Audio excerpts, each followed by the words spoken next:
हे बघा, राज्याचं बजेट एकंदरीत 2.5 लाख कोटीचं आहे. त्यामध्ये सामाजिक न्याय विभाग जो आहे त्याला नियमानुसार किंवा कायद्यानुसार 11.8% बजेट हे मिळालं पाहिजे. त्यासाठी जवळपास माझ्या खात्याला यावर्षी 29.5 म्हणजे 2950 कोटी रुपये हे मिळाले पाहिजेत. मुळात मला मिळाले किती? 22,658 कोटी रुपये. बरं, 22,658 कोटी. त्याच्या पहिलेचं जे बजेट होतं 15,893 कोटी रुपये. त्याच्यामध्ये आता या योजनेमध्ये काय काय टाकलं त्यांनी आता, तर त्याच्यामध्ये लाडकी बहीण योजनेसाठी 3,960 कोटी रुपये, घरकुल योजनेसाठी 1,485 कोटी रुपये, मुख्यमंत्री बळीराजा वीज सवलत योजनेसाठी 1,320 कोटी रुपये.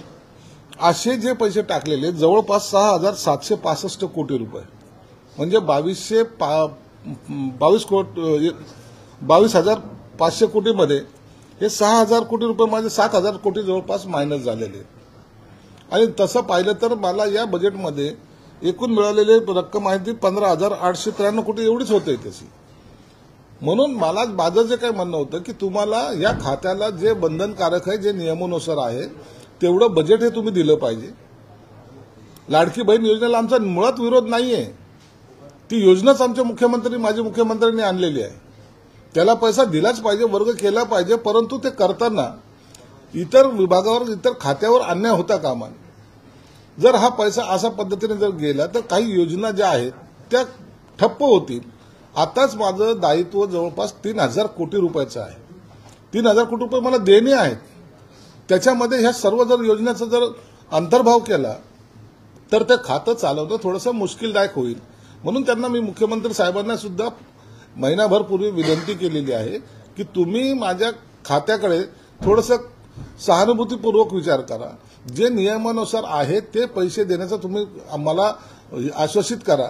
म्हणून मी त्यांना विनंती केली. तसं त्यांना लेखी पत्रही दिलेलं आहे. मी अजितदादालाही बोललेलं आहे. आणि म्हणून काही त्याच्यामध्ये आम्ही बजेटमध्ये, तर हे बजेट आम्ही विधिमंडळामध्ये पास केलंय, आता तुम्हाला काही करता येणार नाही असं नाहीये. तुम्ही देतानाच परिपूर्ण पहिले द्या तर खरं. नियम जो सांगतोय 11.8 दिले पाहिजे, ते दिलेत का? नाही दिलेले. म्हणून माझा त्यांच्यावर हा जो काय आक्षेप आहे की तुम्ही पहिले मला पूर्ण पैसे द्या, त्यातून जे काही पैसे मग नंतर तुम्हाला कपात करायचे असेल, काढायचे असेल ते काढायला मग त्यावेळेला आपल्याला विचार करता येईल. मी यासाठी जेव्हा लाडकी बहीण योजनेच्या संदर्भामध्ये फेब्रुवारीमध्ये जेव्हा फाईल माझ्याकडे आली होती त्या टायमाला मी त्याच्यामध्ये स्पष्टपणे उल्लेख केलेला आहे की आपल्याला या खात्यामधून जे दलित, अल्पसंख्याक, ज्या लोकांना जे आपण सुविधा देतोय, अनेक जाती जमाती त्याच्यामध्ये आहेत, आदिवासी विभाग वेगळा आहे, त्यांना सुद्धा तसाच कट बसलेला आहे. म्हणून यांना हे न करता आपण माझ्या खात्यातून पैसे कट करू नये किंवा वळती करू नये असे मी फाईलवर स्पष्टपणे त्यांना सांगितलेलं आहे.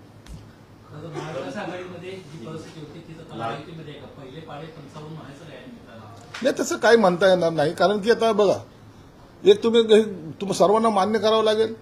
आम्ही लाडकी बहीण योजना आली त्याच्यामुळे आज सरकार आलं, सर्व लाडक्या बहिणीने आम्हाला सपोर्ट केला, म्हणून आम्हाला त्याच्यावर आक्षेप घेण्याचं काही कारण नाहीये. परंतु या पद्धतीनं नका काढू. इतर अनेक मार्ग आहेत, त्या पद्धतीने जर पैसा द्यावा लागेल. लाडकी बहीण योजनेचे निश्चितच सरकारवर थोडंसं बर्डन आहे, हे सर्वजण मान्य करतात. परंतु त्याच्यासाठी म्हणून त्यांना काही विरोध करण्याचं काही कारण नाही. ही योजना बंद होऊ नये, झाली नाही पाहिजे, त्यांना ते पैसे मिळाले पाहिजे, ही आमची सुद्धा धारणा आहे. यापूर्वी पण निधी पडवण्याचा आरोप आहे किंवा आमदार प्रश्न निर्माण करत होते की आम्हाला निधी देत नाही. आता तुम्ही आरोप करताय, नेमकं यामध्ये खरा सकुनी मामा कोण आहे? आमदाराला निधी कमी देणे, जास्त देणे हा भाग वेगळा आहे. परंतु जेव्हा खात्याला वर्गीकरण करून पैसे दिले जातात, हे मी पुन्हा सांगतो, तुम्हाला नियमानुसारच पैसे द्यावे लागतात. नियम सांगतो त्या पद्धतीने तुम्हाला पैसे 11.8 हा माझा रेशिओ आहे, त्या रेशिओनेच पैसे मला द्यावे लागतील. हे बंधनकारक आहे. म्हणून अजितदादावर राग काय, शकुनी मामा कोण आहे, हे कोण आहे, हे जे प्रश्न निर्माण करतात काही लोक, याच्याशी मला काही देणं घेणं नाही. मी त्या भानगडीत पडतही नाही. मी माझ्या खात्यापुरतं पाहत असतो. पण जे पैसे आता कमी गेले पण दलित वस्ती गृह बांधणी म्हणून पैसे नसल्यावर फी पैसे नसले तर अडचण येतीलच ना. आता हॉस्टेलचं आम्ही प्रपोजल आमचे आहेत, आमचे बाकी विद्यार्थ्यांचे आहेत, शिष्यवृत्तीचे प्रश्न आहेत. आताही आम्ही काही मुलांना पैसे देऊ शकलेले नाहीत, त्यांच्या खात्यात आताही पैसे गेलेले नाहीत. ते अनेक जण सांगतायत की साहेब आमचे पैसे आणखी खात्यात आले नाहीत. जर असा जर निधीला जर थोडासा कट जर बसला तर हा त्रास निश्चित आम्हाला जाणवणार आहे. महाविकास आघाडीमध्ये त्यावेळेस आपण बाहेर पडलो. महाविकास आघाडीमध्ये अजित पवारांवरच आरोप झाले होते. अजित पवारांवर आरोप करून सर्वजण बाहेर पडले की आम्हाला त्रास दिला जातो. आता पुन्हा एकदा अशाच पद्धतीनं अजित पवारांवरच आरोप आहे कारण अजित पवार जाणीवपूर्वक अशा सगळ्या गोष्टी करतायत असं म्हणणं आहे. नाही, जाणीवपूर्वक करत असावेत असं माझा काही आक्षेप नाही, परंतु कदाचित त्यांना जे काही ते गाईड करणारे जे आहेत अकाउंटच्या विभागाचे त्यांनी कदाचित मिसगाईड केलं असावं. मी त्यांना सुद्धा विनंती करणार आहे की माझा हक्काचा जो निधी आहे तो माझ्या खात्याला मिळाला पाहिजे, ही माझी आग्रही मागणी आहे. राजभवन शिरसाट साहेब 9 लाख कोटीचं कर्ज आहे, त्याचा जीडीपीवरती परिणाम दिसून येतो, राज्याच्या अर्थव्यवस्थेवरती दिसून येतो. एकीकडे 2100 रुपये जी घोषणा केली त्याचा काही पत्ता नाही, त्याबाबत विरोधाभास आहे, झिरवाळाने वक्तव्य वेगळं केलं आपण ऐकतोय. मग याची सर्व घडी बसवताना दुसरीकडे अर्थमंत्री निधी देत नाही ही तुमची ओरड आहे. या सर्वांचा सारासार करायचं म्हटलं तर राज्याची आर्थिक घडी बसवायची तरी कशी नेमकी? नाही, राज्याची आर्थिक घडी बसवायची कशी हा वरिष्ठ पातळीवरचा विषय आहे. 1500चे 2100 रुपये करू शकत नाही ही वस्तुस्थिती आहे. परंतु त्याचा अनेक लोक वेगळ्या अर्थाने भाव करतात. काही योजना बंद होणार का, याला पैसे कमी मिळतात का, नाही, त्याला पैसे आम्ही परिपूर्ण देणार आहोत. जे कमिटमेंट आहे आमची ती कमिटमेंट आम्ही पूर्ण करणार आहोत. आता राज्याच्या आर्थिक याच्यावर जो भार आलेला आहे त्यासाठी पर्याय वेगवेगळे आहेत. भले कर्ज काढावं लागेल परंतु आम्हाला त्या लाडक्या बहीण योजनेला बंद करता येणार नाही, हे तेवढी वस्तुस्थिती आहे. 21 रुपये मिळणार का आगामी काळात? आता सध्याला 1500 रुपये मिळतील एवढं नक्की. भविष्यात तुम्ही आता म्हणतात असं की 1500 ते 2100 होणं कधी वस्तुस्थिती नाही, तसं त्यामुळे पैसे नसल्यामुळे ही गडबड आहे. पैसा थोडा कमी तर आहेच ना, ही वस्तुस्थिती आहे, मान्य करावं लागेल ना. आर्थिक अडचण निश्चित आहे परंतु ते दूर करण्याचा प्रयत्न मुख्यमंत्री आणि त्यांचे सर्व सहकारी आम्ही करतोच आहोत. बात सिर्फ फंड ट्रांसफर की नहीं है, फंड ट्रांसफर हुए सोशल जस्टिस और ट्राइबल डेवलपमेंट डिपार्टमेंट से. तेलंगाना और आंध्र प्रदेश जैसे राज्यों में नॉर्म्स हैं जो कि इस बात से को प्रतिबंधित करते हैं कि इस तरह से इनसेंसिटिव डिपार्टमेंट से पैसे नहीं ट्रांसफर किए जा सकते. तो उसको लेकर के क्योंकि आप सोशल जस्टिस मिनिस्टर हैं, महाराष्ट्र में भी एक बार ये बातचीत चली थी कि इस तरह के नॉर्म को लाना चाहिए और अब वो नॉर्म नहीं है, hence the transfer. So as the social justice ministers आपका कमेंट? देखिए, सोशल जस्टिस डिपार्टमेंट और ट्राइबल डिपार्टमेंट के लिए नॉर्म्स तेलंगाना में, आंध्रा में वो और 2-3 राज्यों में चलते हैं. उनके पास कभी भी निधि लैप्स नहीं होता. ये खाते को जो दिया गया निधि है वो कंटिन्यू उसी पे खर्चा करना चाहिए, ये बंधनकारक है. 31 मार्च आया अखर्चित बोल के उसको अपन ट्रांसफर मतलब लैप्स करेंगे, ऐसा नहीं होता. तो कैरी फॉरवर्ड होता है, वो अगले साल में जाता है. ये उन्होंने वहां कायदा बनाया है. हम भी सीएम साहब से बात करके इस तरीके का कोई कायदा लाने की हम भी कोशिश करेंगे. एक बार अगर ये कायदा आ गया तो कोई पैसा ये खाते का आदिवासी विभाग का भी सामाजिक न्याय का भी ट्रांसफर नहीं होगा, या तो वो ट्रांसफर के बजाय बोलता लैप्स नहीं होगा, वो कैरी फॉरवर्ड होगा, अगले साल के अंदर वो इंसर्ट किया जाएगा. इसलिए ये कायदा लाना हमारे लिए भी जरूरी है. जस्टिस डिपार्टमेंट के तहत क्या ये जो इतना बड़ा रकम है 410 करोड़ से ज्यादा का, इसका ट्रांसफर होना क्या आपके ओवरऑल डिपार्टमेंट के परफॉर्मेंस पे और बाकी जो प्रोजेक्ट्स हैं उस पे भार डालेगा? नहीं, होता है ना, जरूर उसका इफेक्ट तो होगा. अभी जो पैसा मिलना चाहिए वो पूरे तरीके से मिला नहीं. ये लोक संख्या के आधार पे पैसा दिया जाता है. अभी इसके अंदर जो अभी अगर नहीं मिला तो उसका बट नेचुरल है, कुछ खातों पे इसका असर जरूर होगा. महामंडल है, उनको अभी हमको लोन देते वक्त दिक्कत आएगी. अब वो आएगी, उसको कुछ इलाज भी तो है नहीं है. कोई स्पेसिफिक प्रोजेक्ट महामंडल लोन के अलावा राष्ट्रवादी यांनी विशेष करून एकनाथ शिंदे यांनी रिफॉर्ममध्ये काही नाराजी सुरू आहे. कारण का जो माजी मुख्यमंत्री मागे त्या कार्यक्रमामध्ये अजित पवार जाहीर नाराजी व्यक्त केली की त्यावरती जनतेचा हा सन्मान आहे, याला पाळतं प्रतिनिधी पाठवलं होतं पाहिजे. प्रतिनिधी पाठवलं त्याची परंपरा पडेल आणि कार्यक्रमांना अशा व्हॅल्यू राहणार नाही. आणि त्याला म्हणून मी जाहीर नाराजी व्यक्त केली. अजित पवार काल तुमच्या विभागात देखील होते, त्या ठिकाणी देखील तुम्हाला आमंत्रित आहे, ते करण्यात आलेलं नव्हतं. पुढे नाराजीचा सूर आणि त्या ठिकाणी पाहिलं शिवसेनेच्या मंत्र्यांनी थेट नाराजी व्यक्त केलेली आहे. त्यामुळे शिवसेनेचे नेते आणि मंत्री महायुतीचं टेन्शन वाढतात अशी चर्चा देखील आता सुरू झाली या सगळ्या गोष्टी. आम्ही महायुतीचं कोणतंही टेन्शन वाढवत नाहीत. महायुती मजबूत आहे. एखाद्या कार्यक्रमाला एखाद्या उपमुख्यमंत्री न जाणं, अनेक वेळेला असं झालेलं आहे. शिंदे साहेबांचे डेट मी घेतलेले आहेत, कार्यक्रमाला ते आले नाही, कॅन्सल करावा लागला. असं नसतं. जर त्यांनी पूर्वी काही कार्यक्रम दिले असेल आणि त्या कार्यक्रमाला त्यांना जायचं असेल तर ते एखाद्या कार्यक्रमाला अब्सेंट राहिलं तर याचा अर्थ महायुतीमध्ये तणाव आहे असं नाही. काल डेप्टी सीएम अजित पवार माझ्या मतदारसंघात आले, मला त्याची कल्पना नाही आणि ते कल्पना नसल्यामुळे मी माझे जे पूर्व कार्यक्रम होते ते कार्यक्रम मी माझे करत गेलो. म्हणून काल त्यांच्या कार्यक्रमात सुद्धा मी उपस्थित नाही राहू शकलो. याचा अर्थ असा होत नाही की आमच्यामध्ये बेबनाव आहे. आमचं सर्व चांगलं आहे. परत फक्त थोडा बहुत जो काही वाद होत असतो निधीचा, तो मला वाटतं सामंजस्याने आम्ही मिटवण्याचा प्रयत्न करतोय. मुख्यमंत्री साहेब याच्यातून तोडगा काढतील. समन्वयाचा कुठे अभाव आहे? कारण तुम्ही देखील मंत्री आहात, उपमुख्यमंत्री तुमच्या मतदारसंघात येतात, एक पालकमंत्री असून मंत्री असून तुम्हाला माहिती दिली जात नाही. कुठेतरी जाणीवपूर्वक केलं जाते.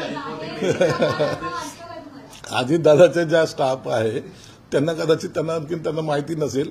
मी त्या जिल्ह्याचा पालकमंत्री असल्यामुळे मला त्याला 2 दिवस अगोदर मला सूचना द्यायला पाहिजे होती.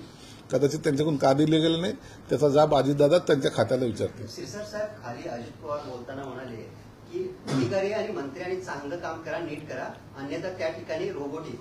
मंत्रिमंडळातील कोणत्या मंत्र्याकडे त्यांचा अंगोळी निर्देश आहे की ते मंत्री काम करत नाही, असे कुठले आहेत तुमच्या माहिती? रोबोट सारखे आणि याला जोडून प्रश्न की 100 दिवसाचा कार्यक्रम जो होता त्यात आपलं खातं कुठेच नव्हतं. कारण काय? तुम्हाला सामीलच केलं गेलं नव्हतं का?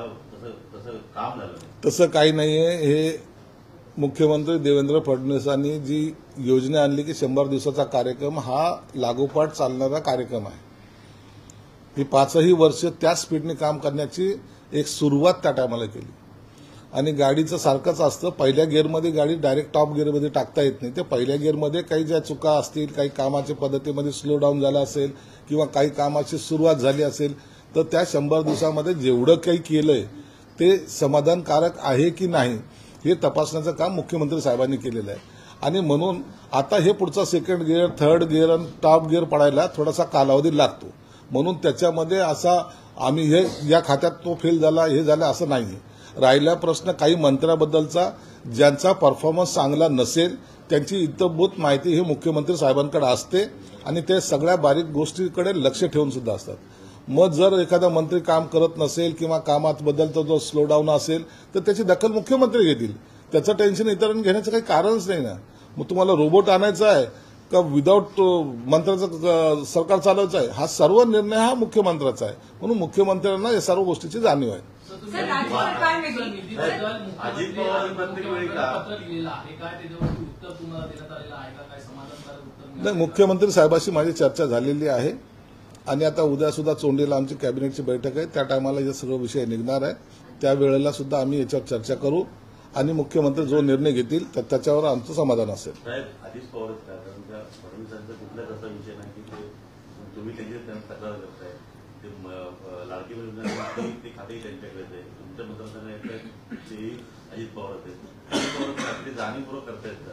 नाही, अजित पवार जाणीवपूर्वक करत नसावेत. जाणीवपूर्वक करण्याचं काही कारणही नाही. त्यांचं काम करण्याची पद्धत वेगळी, थेरी वेगळी आहे, आमची काम करण्याची पद्धत वेगळी आहे, सीएम साहेबांची काम करण्याची पद्धत वेगळी आहे. म्हणून आम्ही एकमेकाला कुरघोडी करणं ज्याला म्हणतात ते करायच्या भानगडीत पडत नाहीत. प्रत्येकाने स्पीडने काम केलं पाहिजे ही त्याच्या मागची भावना मुख्यमंत्र्यांची आहे आणि आम्ही त्यांच्या खांद्याला खांदा लावून काम करण्याचा प्रयत्न करतो. असं म्हणत आहे की संजय शिरसाटांना वस्तुस्थिती जी आहे ती समजून घ्यायला पाहिजे, असं एका ज्येष्ठ नेत्याला बोलणं योग्य नाहीये असं त्यांचं म्हणणं आहे. मी ज्येष्ठ नेत्याला बोललेलं नाहीये. घेऊन जात नाहीये असं अजित पवार काय पैसे स्वतःच्या घरी घेऊन जात नाहीये. मग ते काय कट करून जर कट नसेल तर मी माझ्या घरी घेऊन गेलो असतो का? पैसे काय मला माझ्या घरी घेऊन जायचेत का? मला खातं चालवताना थोडंसं लोकांना तोंड द्यावं लागतंय आणि याची जाणीव सर्वांना असली पाहिजे. मग तुम्ही तुमचे कार्यक्षमता सुद्धा दाखवायची, तुम्हाला परफॉर्मन्स पण द्यायचा आणि तुमचा पैसाही कमी व्हायचा. हा हे कोणता दुपटी भूमिका राहील? काम करताना फ्रीडम असला पाहिजे आणि काम करताना जर चुकत असलं तर कान धरला सुद्धा पाहिजे. माझं चुकतंय का, कान धरा, अवश्य तुम्हाला ते अधिकार आहेत. परंतु काम करताना मग पाय छाटून पळ म्हणायचं ही सुद्धा पद्धत बरोबर नाही ना. म्हणून मी माझा आक्षेप त्याच्यावर नाहीये, कुणावर मंत्री म्हणून काय अजितदादावर माझा आक्षेप नाहीये.